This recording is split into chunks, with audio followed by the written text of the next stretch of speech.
Only one type of burger. For every pallet. Fries are extra. Large in size. We've got the shakes. Going over the brim. Hey, this is Chris from JCW's. Put a positive, delicious spin on your day at any one of our 5 locations. In Lehigh, American Fork, Provo, South Jordan, or Harriman. JCW's, quality and a lot of it. Celebrating the grand opening of the Bullfrog Spas factory store in Billings. From March 6th to 16th, purchase a Bullfrog Spas premium hot tub or swim spa and receive up to $3,000 off MSRP, plus a free essentials accessory package. Bullfrog Spas' patented and customizable jetpack therapy system allows you to choose your desired jetpacks for optimal relaxation and pain relief. Visit our new showroom in Billings today or online at bullfrogspas.com. Our hockey team, the Mammoth, they are in action tonight, and joining us now is Cole Bagley, our Utah Mammoth insider. You can read all of his stuff and see what he's got going at KSLSports.com. And all of our Utah Mammoth interviews are brought to you by Hercules First Federal Credit Union, growing stronger together. Cole, good morning. Good morning. How you doing? I'm doing well. You know, now this time is college basketball. I'm in Portland, Oregon for the big game, covering it for KSL Sports here today as the Cougars take the floor tonight at 5:25 our time. Understand they're saying it'll be on TBS. I'll be watching courtside. Now, we know that college basketball for about a 3-week span in March really captures our country's attention, and you'll talk about NBA guys who will speak about it, and they'll have fun with each other's alma maters. I'm wondering, hockey, we got a lot of players from around the world. How much do they get into it? Yeah, that's a good question. I don't know what they get. I mean, they definitely don't get into it as much as NBA players. I mean, a lot of the guys are from Canada, and not that basketball isn't popular there, but it's definitely not as popular as it is here. I mean, I would argue that the guys probably get more into the Frozen Four, the NCAA's hockey tournament. Sure. That is a little bit similar. I mean, there's a lot of guys on the team that played for some of the best universities back east, the Boston colleges, Boston University, Wisconsin, and, Minnesota, like all those teams back east for the most part that, are playing in that, year in and year out. So I don't know. I'd have to ask some of the guys when we get them back in town here how much they're into college basketball. Yeah, it makes sense that they'd be more aligned with the hockey, and there are so many of them from Europe that college basketball obviously is U.S.-centric here. Now, as far as the hockey goes, they've got the game, Vegas tonight, and if the thing works out, see how it plays out, they could be playing them in the postseason. What is your stance as far as what you think these games? Now, each one of them is big on their own as the team makes the push to get into the postseason, right? But if you're playing a team that you might play, do you buy any theory that, this could be a statement game? I'm not sure that I really buy that in the regular season. Obviously, in the postseason, they all are. What do you think the players' mindset is as far as this game goes, needing to win just to get in, as opposed to, we show them, we can put some doubt in their mind if we play in the postseason? Yeah, for sure. I don't know that it's necessarily a statement in any kind of form. I think it's just another game for these guys. I mean, right now they're so focused on just getting in, and it's looking good. I mean, the odds are, I think it's around 90% that Utah is going to make the playoffs. So they just take it a day at a time. They take it a game at a time. They don't really look too far in advance. It's what's right in front of them. And what I do think is, around this time is when you start to get a little bit of a taste of the playoffs, right? Like, not that you're paying attention to the standings in terms of, we could play Vegas in the first round, but it's that intensity, is, it's lifted, because a lot of these teams, it's a tight race across the board. In Vegas, they've got about a 5-point advantage on Seattle in the Pacific. And so, if Seattle is to win tonight or tomorrow, I'm not sure exactly when they play, and Utah beats Vegas tonight, that gap closes to about 3 points. And so every game right now, especially in the Western Conference amongst the teams that are pushing for either the top of the Pacific or the wild card, it's almost a playoff-like atmosphere. I mean, it's that intense. And I think,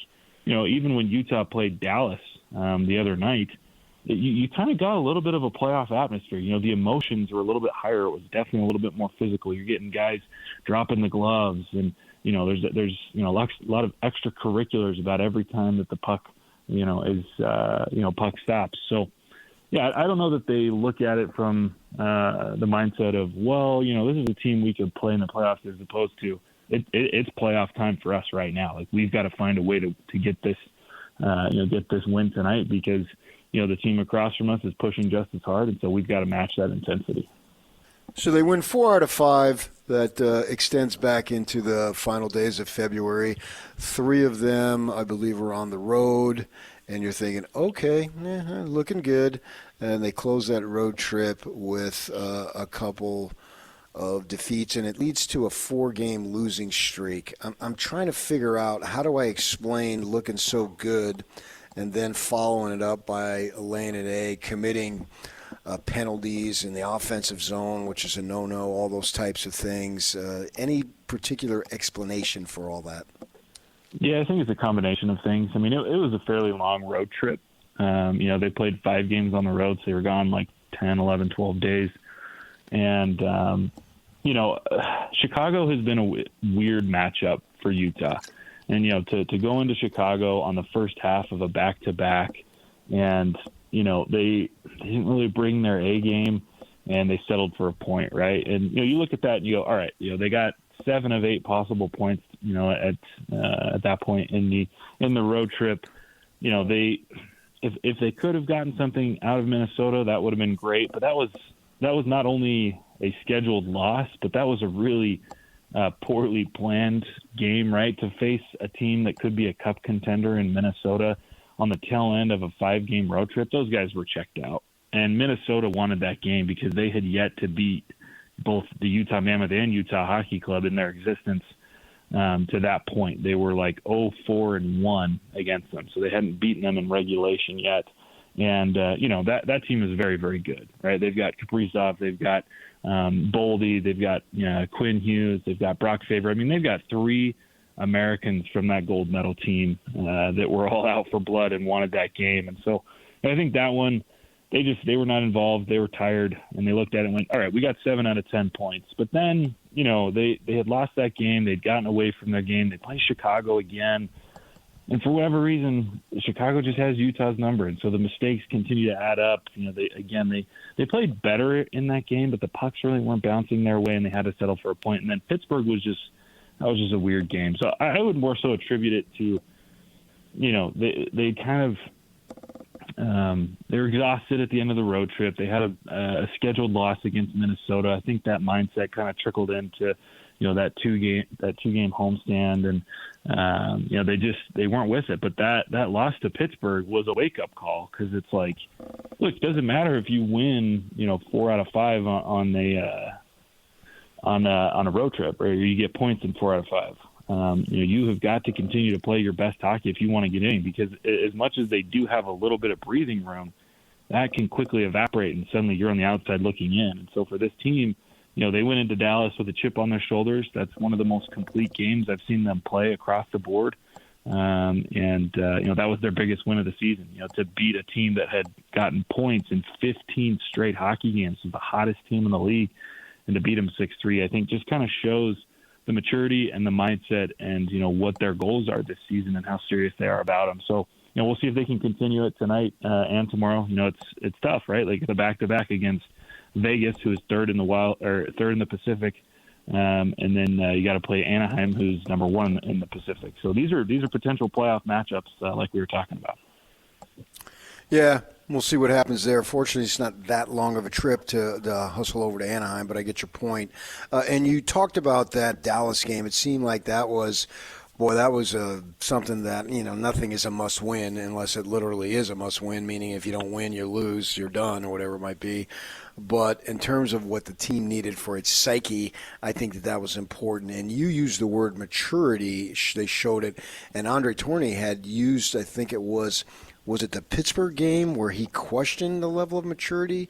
And then you used it that it showed their maturity. So when he's questioning it, what do you think he's getting at? And then when you use it from the positive, what are you getting at? Yeah, I think with him, the lack of maturity in that game against Pittsburgh was the fact that they went up 2-0 against a Crosby-less, Malkin-less Pittsburgh team that they had every reason to beat 3, 4, 5-0. And they're up 2-0 at the end of the first period. They're going into the second. And then they start taking bad penalties. They take offensive zone penalties. That is a lack of maturity. If you're going to take penalties are never, obviously a good thing. But if you're going to take a penalty, it better be to prevent a goal, or it better be to prevent an odd man rush, or at least in the defensive zone where, I got beat, but I had to hook him because it stopped, him going to the net in a 2-on-1 situation, right? But when you commit penalties in the offensive zone and you're up 2-0, there's absolutely no excuse for that. And then to feed into the penalties and to allow the other team to take the momentum away from you and never really get back into the game, I think that's where he's talking about they lacked maturity. Now, where I'm talking about the maturity of this team is the ability to bounce back from a game like Pittsburgh, where without Crosby, without Malkin, that Penguins team would probably be one of the worst rosters in the National Hockey League without those two. And, to play as poorly as they did, and then on, 2 days later to go to Dallas, to be on the road against the best and hottest team in the NHL, and to beat them 6-3, to maintain their composure. They went down 1-0 early. They came right back and tied it just a few minutes later. It was 1-1. To go up 2-1 and then they tie it and it's 2-2, but then to explode in the third period and score 4 goals and, walk out of there, not just with, barely scraping by, but a comfortable victory against Dallas to start off, just a short 2-game road trip, but an important one, and a stretch of the next 2 weeks where you're playing teams that are either, competing for wild card spots or competing for positioning in the Pacific Division. I think that in my mind is where they showed maturity. Because a year ago, I don't see Utah, taking care of business like that. I see them, they lose to Chicago and then they lose to Pittsburgh, and then that bleeds into Dallas and into Vegas and into Anaheim, and suddenly, they're on the outside looking in, or they're trailing too much to make up the difference. So for me, that's where I saw the maturity, was the ability to bounce back, and not just bounce back, against a mediocre team, against literally the hottest team in the league. Right. I understand what you're saying there. Cole Bagley, our KSL Sports insider for the Utah Mammoth coverage. Is Tourigny developing more confidence in the depth of the goaltender situation now? Yeah, I think so. I mean, and even if they're not, they have to. When you're coming down the stretch here, you got 13, 14 games left on your schedule. You cannot – this is not last year's situation where, Vejmelka was it, and it was Vejmelka, and then your backup was one of 2 AHL goaltenders. This is you. Look, you have 2 NHL guys, and you have got to provide some rest for Vejmelka. He can't just play 20 straight going into the postseason, and then you expect him to be fresh for that first round. If you do that, first of all, you might not even get there in the first place, and if you did, then you're going to have an exhausted goalie going into that first round, and you're going to you're going to be playing the likes of Anaheim, Edmonton, or Vegas, and they would just probably they'd pepper him, they'd light him up, and so it's important to see Vanacek play as well as he did. I know that people were like, oh, he let in 3 goals. Doesn't matter. He faced 30 shots, and he faced the second best power play in the league 3 or 4 times, and he kept the puck out of the net during important stretches and gave his team a really good chance to win that game. So Vanacek was fantastic. He's been really good over the last few starts that he's had. And so I'd imagine that confidence is building, and it needs to regardless, because like I said, coming down the stretch here with 13, 14 games left, it would be ideal for him to play 4 or 5 of those, and then you give the rest to Vejmelka. Cole, we enjoy your coverage. Thanks for joining us, and we'll look forward to your coverage tonight's game at KSLSports.com. Thanks a lot. Yeah, enjoy the tournament. Yeah, okay, there you go.